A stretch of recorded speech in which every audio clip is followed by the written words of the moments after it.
नमस्कार, आदाब, सत श्री अकाल, जय भीम, जोहार। मेरा नाम है नवीन कुमार। अर्नब गोस्वामी को लगी है अदालत से पुकार, प्लीज आप हाजिर होइए सरकार। जी हां, बहुत दिनों से अर्नब गोस्वामी की कोई खबर नहीं आ रही थी। अब पता चला है कि कोर्ट कचहरी में फंसे हुए थे। दिल्ली की एक अदालत ने 28 अक्टूबर को श्रीमान जी को सम्मन भेजा है। इस बार गजब का मामला है।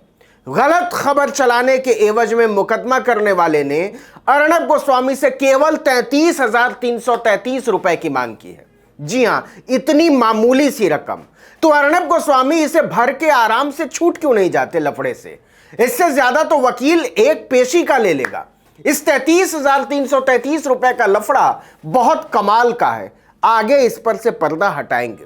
फिलहाल आप पूछिए कि मुसलमानों और विपक्ष को बदनाम करने की फैक्ट्री चलाने के लिए बदनाम अर्नब गोस्वामी ने इस बार ऐसा क्या किया है? तो सुनिए, उन्होंने वही किया है जो उनका पसंदीदा काम है, मुसलमानों को बदनाम करना। लेकिन इस बार मामला कुछ अलग किस्म का है। गोस्वामी के चक्कर में टीवी चैनलों का फर्जीवाड़ा देखने वाला न्यूज ब्रॉडकास्टर्स स्टैंडर्ड अथॉरिटी भी लपेटे में आ गया है। यह मुकदमा किया है पॉपुलर फ्रंट ऑफ इंडिया ने, पीएफआई ने, केरल का एक संगठन है। उसने अपने केस में रिपब्लिक टीवी की दो खबरों का जिक्र किया है। पहली खबर है दारंग फायरिंग, पीएफआई से जुड़े दो संदिग्ध गिरफ्तार, विरोध के लिए भीड़ जुटाने का आरोप। और दूसरी खबर है 27 सितंबर की, जिसका शीर्षक था असम हिंसा जांच, पीएफआई से जुड़े दो लोग गिरफ्तार, साजिश के आरोप। पुलिस ने पीएफआई से जुड़े दो लोग एमडी असमत अली अहमद और मोहम्मद चांद महमूद को गिरफ्तार किया है। आप जानते ही हैं कि इंडियन रिपब्लिक के भीतर एक नया रिपब्लिक है, वो अर्नब गोस्वामी का गणतंत्र है। और अर्नब गोस्वामी का जो रिपब्लिक है, जो गणतंत्र है, वो अपने आप को भारत के संविधान, भारत के लोकतंत्र, भारत के कानून, भारत की नैतिकता, भारत की पत्रकारिता के मापदंड वगैरह से अपने आप को ऊपर की चीज मानता है। वो ये भी कह सकता है कि हुजूर, हम तो एनबीएसए के सदस्य ही नहीं हैं, तो उसका वाला कानून ना हम पर नहीं चलेगा।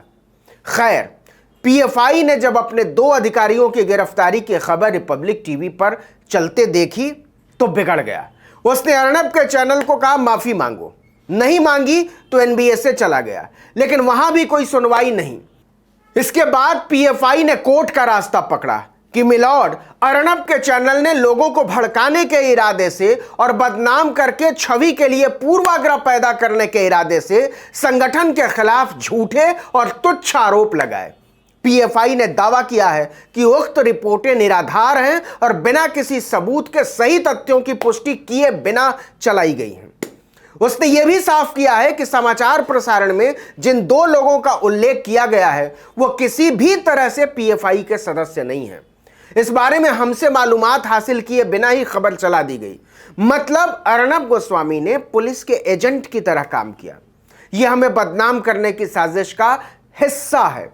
इस पर कोर्ट ने स्पीड पोस्ट, रजिस्टर्ड पोस्ट और पीएफ के जरिए समन जारी कर दिया कि प्रतिवादी को 3 जनवरी 2022 तक जवाब दाखिल करना पड़ेगा और आज से 2 सप्ताह के भीतर कदम उठाए जाएं।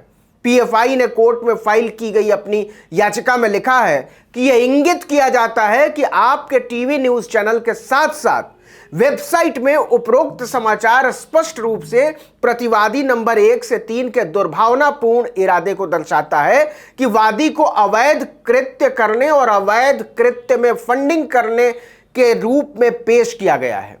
सौभाग्य से यह न केवल प्रकट होता है, लेकिन यह स्थापित होता है कि प्रतिवादी नंबर 1 से लेकर 3 तक बड़े पैमाने पर आम जनता के लिए ऐसी खबरें रिपोर्टिंग कर रहे हैं जो न केवल सच्चाई के विपरीत हैं, बल्कि वादी की छवि खराब करने के इरादे से की जा रही है। प्रतिवादी नंबर 1 मतलब अर्नब गोस्वामी, प्रतिवादी नंबर 2 मतलब रिपब्लिक मीडिया, उनकी कंपनी, और प्रतिवादी नंबर 3 मतलब news broadcasters standard authority, NBSA. PFI ने यह भी दलील दी है कि इस तरह की मान हानिकारक पोस्ट अभी भी फैलाई जा रही है और देखी जा रही है। इससे हमारी सद्भावनापूर्ण छवि और प्रतिष्ठा को लगातार नुकसान हो रहा है। याचिका में यह भी कहा गया है कि पीएफआई ने चैनल को लिखित में बिना शर्त माफी मांगने के लिए कानूनी नोटिस भेजा था, लेकिन उन्होंने एक झूठा और टाल मटोल वाला जवाब दिया। यह न केवल आपत्तिजनक है बल्कि विचलित करने वाला भी है। यह सीधे सीधे भारत के संविधान में आस्था रखने वाले एक संगठन को बदनाम करने की बड़ी साजिश है। याचिका में कहा गया है कि प्रसारण के माध्यम से प्रतिवादी नंबर 1 से 3 द्वारा मानहानिकारक, अपमानजनक, आपत्तिजनक समाचार प्रसारित किया गया, जिसका एकमात्र उद्देश्य वादी के नाम, छवि, सद्भावना और प्रतिष्ठा को बदनाम करना है। इसलिए प्रतिवादी संख्या 1 से 3 तक संयुक्त रूप से प्रतिवादी के पक्ष में और प्रतिवादी संख्या 1 से 3 के खिलाफ 1 लाख रुपए, यानी प्रतिवादी संख्या 1 से 3 प्रत्येक को 33,333 रुपए हर्जाने के रूप में भरने के लिए एक डिक्री देने की मांग की जाती है। मतलब 1 लाख रुपए की जो रकम है उसे अर्नब, उनकी कंपनी और एनबीएस से तीनों मिलकर चुका दें। तीनों ही के लिए यह बहुत मामूली रकम है, चुकाना बहुत आसान है, मूंगफली के दाने की तरह समझिए। लेकिन ये लोग ऐसा नहीं करेंगे।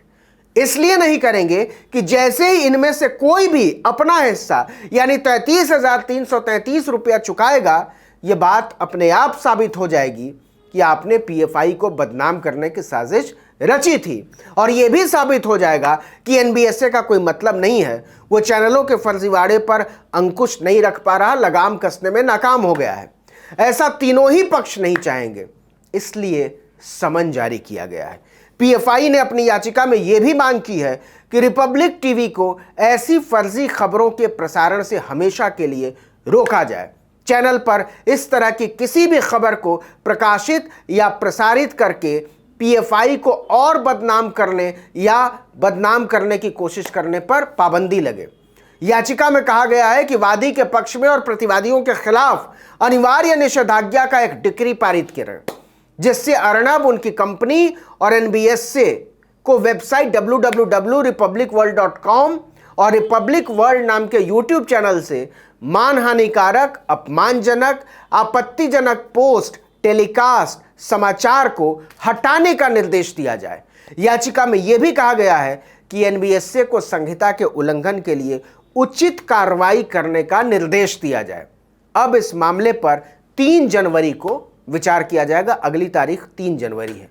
लेकिन सोचिए, अर्नब भी क्या चीज है। मतलब टीआरपी की भूख ने उस आदमी को पत्रकार से शिकारी बना डाला है जो मुसलमानों और विपक्ष का नैतिक शिकार करने के मौके ढूंढता रहता है, चाहे इसके लिए फर्जीवाड़ा ही क्यों न करना पड़े। लेकिन अब तो अर्नब लोकतंत्र के शिकार पर ही निकल पड़े हैं। इस वीडियो में इतना ही। लेकिन अगर आपने आर्टिकल 9 इंडिया को अब तक सब्सक्राइब नहीं किया तो फौरन कर लीजिए, बेल आइकॉन दबाइए, घंटी जैसी आकृति लाइक कीजिए और कमेंट करके बताइए हमारा वीडियो आपको कैसा लगा। अगर यूट्यूब पर देख रहे हैं तो सब्सक्राइब, और अगर फेसबुक पर देख रहे हैं तो हमारे पेज पर जाइए, लाइक और फॉलो, और दोनों ही चैनलों को लाइक और फॉलो कर लेंगे तो हमें अच्छा लगेगा। नमस्कार।